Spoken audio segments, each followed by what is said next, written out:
Hello everybody, good afternoon.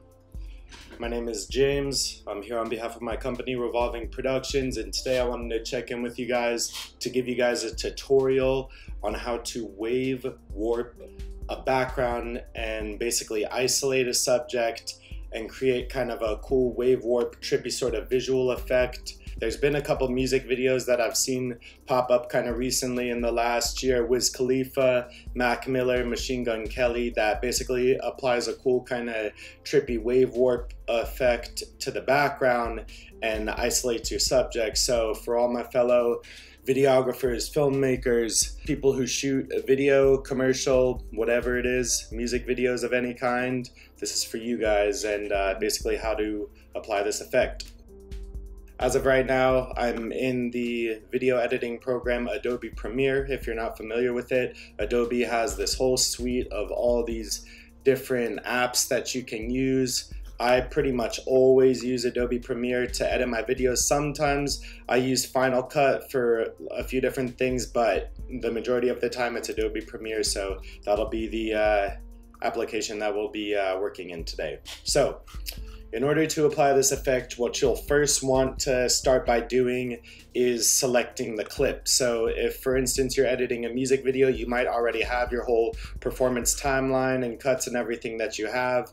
Or if you're applying it to like a B-roll clip, what you'll want to do is basically select whatever clip that you're wanting to do. So whenever I do this, I usually just use my reference monitor. So I'll come over here to where I have my clips for the session saved, and then in order to find the clip that you want in the reference monitor, I'll just double click it. So if I have one open and I wanted to go to a different one, I'll just double click on it and basically it'll load it up. So for this tutorial, I selected this clip. This artist right here is this artist Jamrock out of Helena, Montana. He's pretty dope. I shot a one-take music video for him a little while back, and this is just footage from it. So basically, I like this section of the clip right here, if you can see me kind of navigating around and stuff. And so in order to select this, what I did is I pressed the I button on the keyboard here. I is short for in.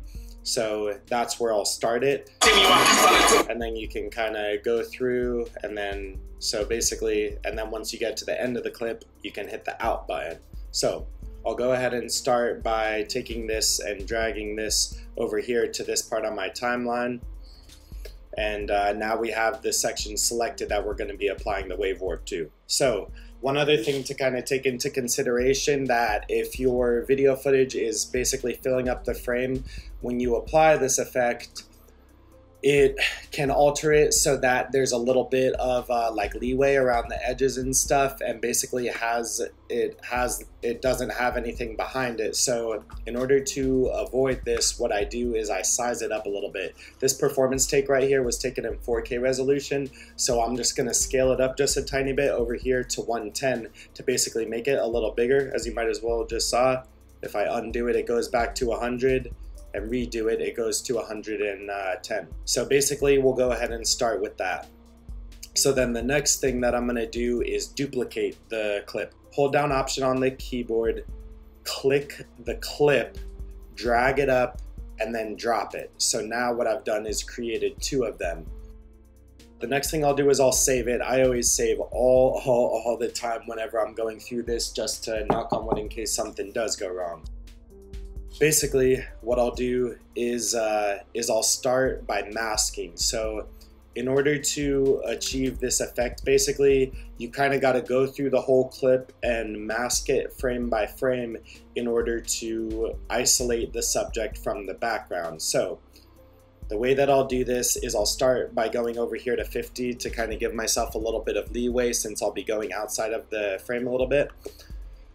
And I'll come over here to this area and basically start by clicking on the free draw Bezier and clicking on that. So basically I'm gonna mask out the subject now. So what I'll do is I'll make a shape around him to basically keep him confined to those, to basically isolate him from the rest of the background that's going on. So this is where it kind of starts to get a little bit tedious. And basically we'll just go through and mask him. Alright, so now I've basically got the subject isolated, and I have the area that's going to basically isolate him from the background, which is what we're going to be applying the wave warp effect to. So now it gets a little bit more difficult. Since we have the base of our mask applied, the next thing we're going to start to do is toggle some animation and basically keyframe the mask, so we can kind of basically follow him through the section that we're going to be applying the effect to. What I'll do is I'll start by keyframing at the very beginning of it, and then what you can do is you can either drag it along with your mouse, or one other little shortcut I do is I use the right or left arrow button on my keyboard here, so whichever is more preferable for you. In order for us to see the mask, I'll go ahead and click the mask one, and then you can see what we got going on over here. What I'll start by doing is kind of going through a little bit, still staying within. Alright, his arm kind of gets a little bit out, so we'll move it a little bit. And then basically you just go through and make sure that the shape that you have, basically the mask, is keeping your subject within it the whole time, and basically just go through the whole area of what you're going to be applying the effect to. So we'll go ahead and go through that real quick.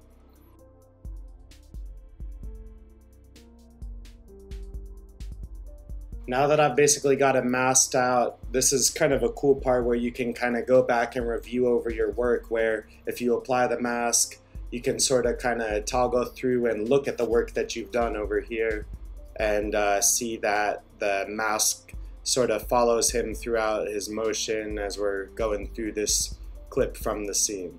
Now that I'm pretty much happy with that and we got the mask applied around him, now is where the edit kind of comes to life. If we go back over here to our timeline, the top clip is where we applied the mask to, so then the bottom clip is basically the background where we're going to apply the effect. I'll go ahead and save it since we did all that work. Come over here to the effects and type in wave warp.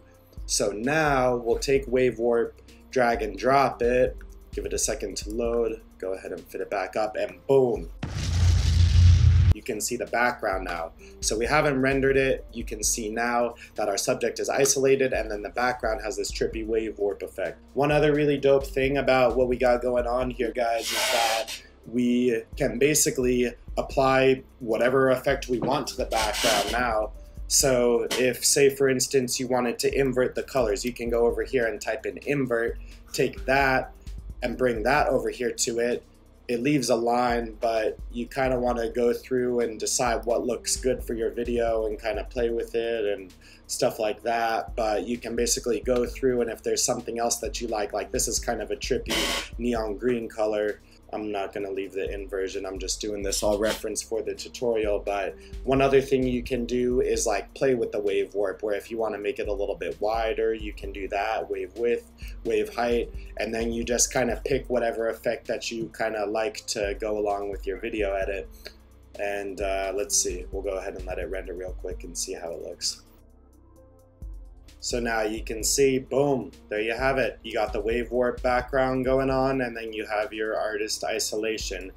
If you want to get really particular with your mask, you can always go through and, like, for instance, if you want to zoom way into 200, you can get really close to what they're doing, but then it becomes very tedious having to move pretty much frame by frame, as opposed to what I did, kind of a more general consensus. So, you know, you can basically apply it to whatever degree you want, but this should be enough to give you the basis in order to achieve this trippy visual effect. So hope you guys enjoyed this. Any questions, comments, concerns, drop them below in the comments. Again, this was James for Revolving Productions. My Instagram is at Ames Visuals, AIMES Visuals. I got it linked right here somewhere on the screen. And yeah, hope you guys enjoyed it. And until next time, peace out. Also, shout out to my guy Sere. He's a young music producer in Great Falls. He was the one who produced the background music that you guys have been listening to. So if you like his beats, holla at him. I've got his info down below in the description.